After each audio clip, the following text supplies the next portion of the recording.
ஆன்மீக தமிழ் அன்பர்களே நண்பர்களே, உங்கள் அனைவருக்கும் தமிழ் யூடியூப் சேனலின் இனிய தமிழ் வணக்கம். தாய்மொழியால் இணைவோம், தாய்மொழியை வளர்ப்போம். வாழ்க தமிழ், வளர்க தமிழ். இன்று நமது சேனல் ஆன்மீக பதிவில் தை அமாவாசை பற்றிய சிறப்பு பதிவு.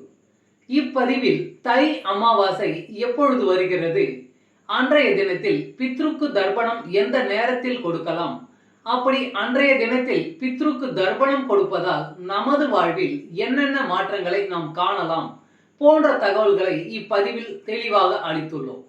இப்பதிவினை கேட்டு அதன்படி பித்ரு தர்ப்பணம் செய்து முன்னோர்களின் அருளாசி பெற்று வளமும் நலமும் பெறவும், மேலும் இந்த பதிவிற்கு லைக் மற்றும் ஷேர் செய்தும், அது மட்டுமல்லாமல் இதுவரை இந்த சேனலுக்கு நீங்கள் சப்ஸ்கிரைப் செய்யவில்லை என்றால் சப்ஸ்கிரைப் செய்து பெல் பட்டனையும் அழுத்தி ஆதரவு அளிக்கவும் அன்புடன் கேட்டுக்கொண்டு இப்பதிவினை தொடர்கிறேன். வாருங்கள், ஆன்மீக பதிவில் தை அமாவாசை பற்றி அறிவோம், அறிந்து தெளிவோம்.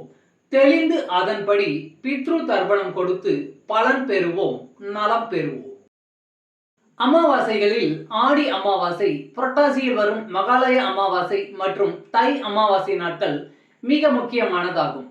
வருடம் முழுவதும் அமாவாசை நாட்களில் விரதம் இருந்து பித்ரு தர்ப்பணம் கொடுக்க முடியாதவர்கள் கூட இந்த 3 அமாவாசைகளில் விரதம் இருந்து பித்ருக்களை வழிபாடு செய்தாலே நன்மைகள் கோடி கிடைக்கும் என்பது ஐதீகம்.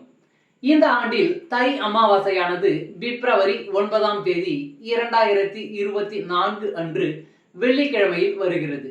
அன்றைய தினம் அமாவாசை திதியானது காலை 8:05 மணிக்கு துவங்கி பிப்ரவரி 10, 2024 அன்று அதிகாலை 4:28 மணிக்கு முடிவடைகிறது.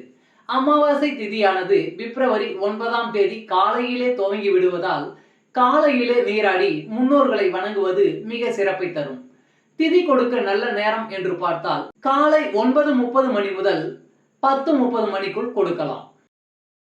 மகாலய அமாவாசை என்று அழைக்கப்படும் புரட்டாசி அமாவாசையில் முன்னோர்களான பித்ருக்கள் பூலோகம் வந்தடைந்து மகாலய பட்சத்தில் தங்கியிருந்து அருள் புரிவார்கள். அதே போல தை அமாவாசை அன்று பித்ருக்கள் தர்ப்பணம் கொடுக்கும் நம் சந்ததிகளுக்கு நல்லருள் வழங்கி பிதர்லோகம் திரும்புவார்கள் என்பதும் ஐதீகம். நாள் முழுவதும் அமாவாசை திதி இருந்தாலும் காலை பொழுதிலே தர்ப்பணம் கொடுக்க வேண்டும். உச்சி பொழுதிற்குள் பிதுர் காரியங்களை நிறைவேற்றி எள்ளும் தண்ணீரும் இறைத்து காகத்திற்கு உணவிட வேண்டும். உச்சி பொழுதிற்கு பிறகு தர்ப்பணம் கண்டிப்பாக கொடுக்கக்கூடாது. பொதுவாக ஒவ்வொரு அமாவாசை தினங்களும் தர்ப்பணம் கொடுக்க வேண்டியவர்கள் முன்னோர்களுக்கு தர்ப்பணம் கொடுப்பது மிக அவசியம்.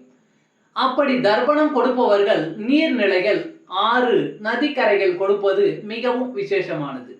பொதுவாக தர்ப்பணம், சிரார்த்தம் என 2 உண்டு. இதில் வித்தியாசமும் உண்டு. அமாவாசை அன்று முன்னோர்களை நினைத்து எள்ளும் தண்ணீரும் இறைத்து செய்யும் வழிபாடு தர்ப்பணம் ஆகும். இது ஒவ்வொரு அமாவாசை என்றும் செய்யலாம். தர்ப்பணம் செய்த பின் வீட்டில் இலை போட்டு முன்னோர்களுக்கு படைத்து விட்டு சாப்பிடுவது மற்றும் பசுமாட்டுக்கு கீரை அல்லது அரிசி கலந்த உணவை அளிப்பது உள்ளிட்டவை தர்ப்பணத்தில் அடங்கும். ஒருவர் இறந்தால் அவரை நினைத்து ஒவ்வொரு ஆண்டும் அவர் இறந்த அதே தேதியில் நம் வீட்டில் அல்லது கோயிலில் சென்று செய்யும் வழிபாடு சிரார்த்தம் எனப்படும்.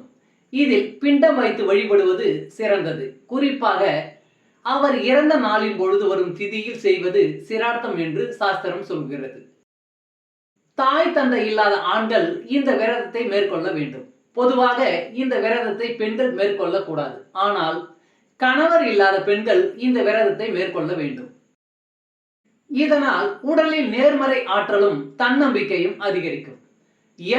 எள்ளு லட்டு, நல்லெண்ணெய், வஸ்திரம், நெல்லிக்காய் போன்றவற்றை தானமாக வழங்குவது தை அமாவாசை என்று மங்களகரத்தனமாக கருதப்படுகிறது.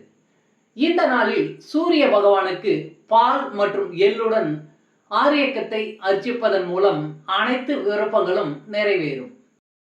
பிரம்ம முகூர்த்த காலத்தில் கங்கையில் நீராடினால் நீண்ட ஆயுளும் ஆரோக்கியமும் கிடைக்கும் என்பது ஐதீகம்.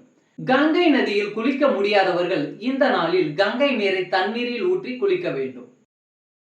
தமிழ் அன்பர்களே, நண்பர்களே, நமது சேனலில் இன்று ஆன்மீக பதிவில் தை அமாவாசை 2024 எப்பொழுது வருகிறது, அதில் பித்ரு தர்ப்பணம் கொடுக்க மிக சிறந்த நேரம் என்ன என்பது பற்றிய வீடியோவை உங்களுக்காக அளித்ததில் நான் பெருமை கொள்கிறேன்.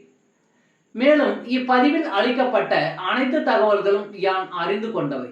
யான் அறிந்த இந்த தகவல்கள் ஏதேனும் ஒரு வகையில் உங்களுக்கு உதவ வேண்டும் என்ற நோக்கிலே இங்கே அளித்துள்ளேன். யான் அளித்த இந்த தகவல்கள் ஏதேனும் ஒரு வகையில் உங்களுக்கு உதவும் என்று நான் மிகவும் நம்புகிறேன். யான் அளித்த இந்த தகவல் படி நீங்கள் பித்ரு தர்ப்பணம் செய்து அதனால் உங்கள் முன்னோர்களின் அருளாசியை பெற்று நலமோடும் வளமோடும் வாழ்ந்தால் அதில் எனக்கு மிக்க மகிழ்ச்சியே. வாழ்க வளமுடன். சர்வம் சிவமயம். இறையருள் பெறுவோம், இன்பமாய் வாழ்வோம். அன்பு ஆன்மீக தமிழ் அன்பர்களே, நண்பர்களே, இவ்வீடியோ பதிவினை கேட்டு இன்புற்று ஆதரவு அளித்த அனைத்து தமிழ் உள்ளங்களுக்கும் எங்கள் உள்ளம் கனிந்த நன்றி.